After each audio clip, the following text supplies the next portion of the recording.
Global के chairperson और MD Devina Mehra जुड़ी हैं, उनसे समझते हैं उनका इस समय क्या व्यू है। देवीना जी, गुड मॉर्निंग। ये साल काफ़ी टफ रहा है भारतीय मार्केट्स के लिए। निफ्टी ने ठीक ठाक रिटर्न्स दिए हैं, लेकिन सारी ग्लोबल मार्केट्स को हमने अंडर परफॉर्म किया है और ब्रॉडर मार्केट में तो काफ़ी पेन रही है। आपके हिसाब से क्या 2026 में पिक्चर थोड़ी बेटर होगी? थैंक यू अनुज, और आपको और आपके दर्शकों को सबसे पहले तो नव वर्ष की शुभकामनाएं 2 दिन एडवांस में। और ये आपकी बात ठीक है कि इंडेक्स में जितना रिटर्न दिख रहा है उतना अधिकतर आपके जो दर्शक हैं उनके पोर्टफोलियोज में नहीं दिख रहा होगा, क्योंकि चाहे आप NSE 500 या BSE 500 को देखें तो उनका रिटर्न पॉजिटिव है, लेकिन मीडियन स्टॉक डाउन है। और अगर आप देखें तो मेरे ख्याल 70-75% स्टॉक्स 10% से ज्यादा डाउन है। आज भी 20% से ज्यादा डाउन, आई थिंक 40% स्टॉक 20% से ज्यादा डाउन है, तो वो तो पेन रहा है। और अगर आप विश्व के बाजारों की बनस्पत देखें तो भी we were in the bottom 10%, मेरे ख्याल 37 या 38 नंबर है हमारा 42 मार्केट्स में। तो ये साल तो अच्छा नहीं रहा, पर मैं ये भी कहूंगी कि अभी मैं जिसको भी सुनती हूँ टीवी पर या यूट्यूब पे या जहाँ, अभी सब रिस्क गिनवा रहे हैं, अभी वो स्थिति है। तो ये मैं आपके दर्शकों को जरूर कहना चाहूंगी कि अगर आप औसतन देखें तो जिस समय जब बाजार बहुत अच्छा लग रहा होता है, जब लगता है कि रिटर्न बनाना बहुत आसान है, जो कि आप 2024 में देखें तो अगस्त तक वो हाल था कि लोग बोल रहे थे हमसे कि आप रिस्क मैनेज ही क्यों कर रही हैं, हमको तो हाई रिस्क लेना है।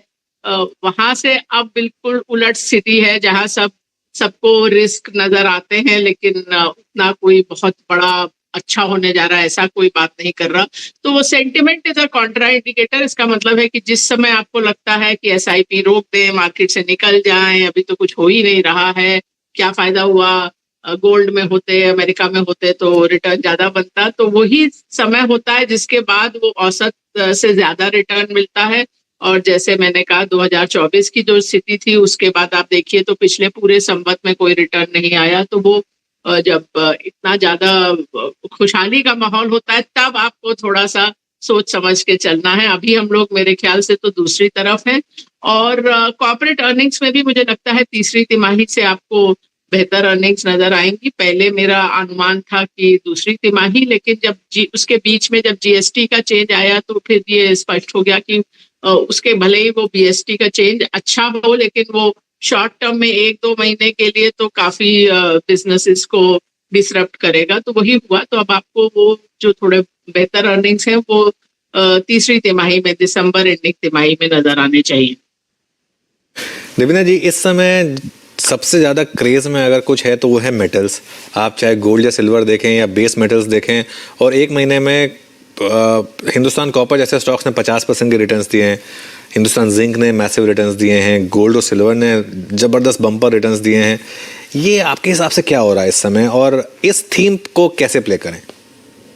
ये एक तो अब शायद थीम प्ले करने में थोड़ी देर हो गई है, बिकॉज कमोडिटी खासकर जैसे बेस मेटल का होता है वो बहुत लंबी चलती है तेजी, ऐसा अधिकतर होता नहीं। और इस बार 2 चीजें जो अगर हम भारतीय प्लेयर्स के हिसाब से देखें, एक तो जो डॉलर के बनस्पत रूपी डेप्रिशिएट किया है, तो चाहे आप एक्सपोर्ट कर रहे हो या नहीं, आपका जो बेंचमार्क भाव होता है वो डॉलर में होता है। तो अगर रुपया गिरता है तो आपकी यहाँ पर रियलाइजेशन बढ़ जाती है, वो एक चीज होती है। दूसरा, एंटी डंपिंग ड्यूटी भी लगी है इस वर्ष, तो वो खासकर चाइना से जो हम आयात करते हैं उस पर, तो वो भी एक एडिशनल कुशन रहा है यहाँ भारत के मेटल प्रोड्यूसर्स के लिए। जहां तक सोने की बात है, चांदी में तो फिर भी थोड़ा इंडस्ट्रियल पुट भी है, और दूसरा बात है कि थोड़ा उसमें अभी तो मेरे ख्याल से जस्ट वो ट्रेडिंग पोजीशंस के कारण भी आपको एक वो लास्ट मूव मिला है। पर जहां तक सोने की बात है, आप देखिए जो भी चीज आप अपने रियर व्यू मिरर में देखते हैं कि पीछे जो हो गया अब मैं उसके पीछे भागूं, वो स्ट्रैटेजी गलत होती है।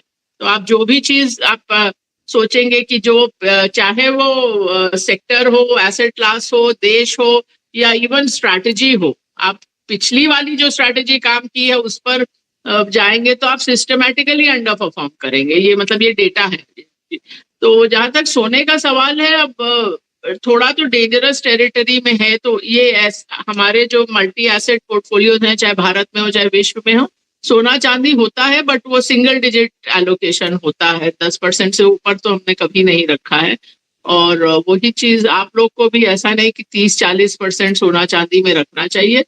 और सोने का ये बात शायद मैं पहले भी कह चुकी हूँ कि सोना इक्विटी से भी ज्यादा वॉलेटाइल एसेट है। हम समझते हैं वो सेफ हेवन है, लेकिन सोने का चार्ट ये नहीं बताता है।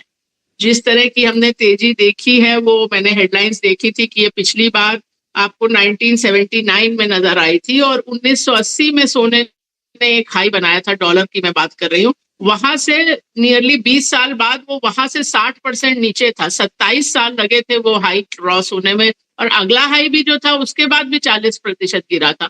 तो हम लोग को रुपया में लॉन्ग टर्म चार्ट सोने का ठीक लगता है, क्योंकि वो रुपी डेप्रिसिएशन का चार्ट है।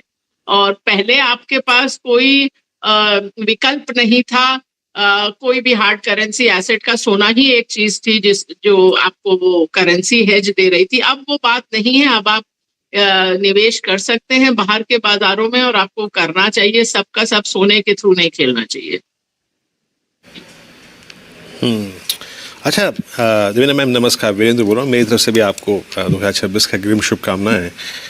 ये आईटी कंपनियों पे आप 2026 में क्या आउटलुक रखेंगे? 2025 में यूएस में एआई स्टॉक्स के एक बड़े वाइल्ड मूव के बाद, स्पेशली वो आईटी कंपनियां भारत में जो अपने आप को एक एआई प्लेटफॉर्म पे कन्वर्ट करने के लिए तैयार कर रही हैं। I mean just see, I mean कोफोज ने क्या किया, एंकोरा का अधिग्रहण। आप आईटी पर व्यू क्या रखती हैं? मिड कैप आईटी व्यू क्या है, specially those companies who are preparing for AI platform?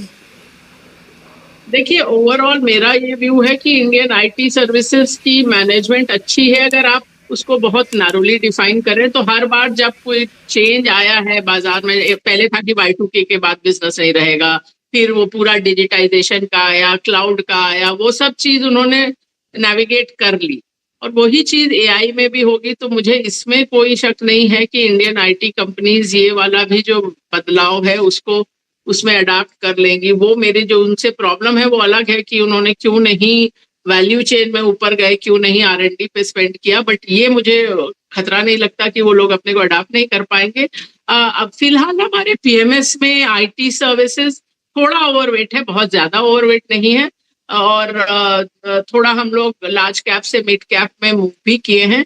और जो आईटी की सर्विसेज, मुझे लगता है आज की जो स्थिति है कुछ हद तक वैसी है जैसे बैंकिंग की थी इस साल के शुरू में, कि 5 में से 4 साल अंडर परफॉर्म किया था 2022 को छोड़ के, और इस साल आपको बैंकिंग में रिटर्न नजर आया। तो मेरा अनुमान है कि कुछ हद तक आईटी सर्विसेज भी बहुत लंबे समय के अंडर परफॉर्मेंस के बाद अब बेहतर परफॉर्म करेंगे स्टॉक्स,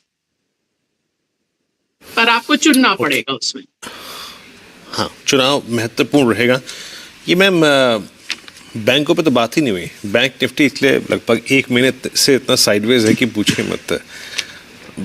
2026 किसका? आई मीन 2025 मोर और less it's belongs to PSU banks.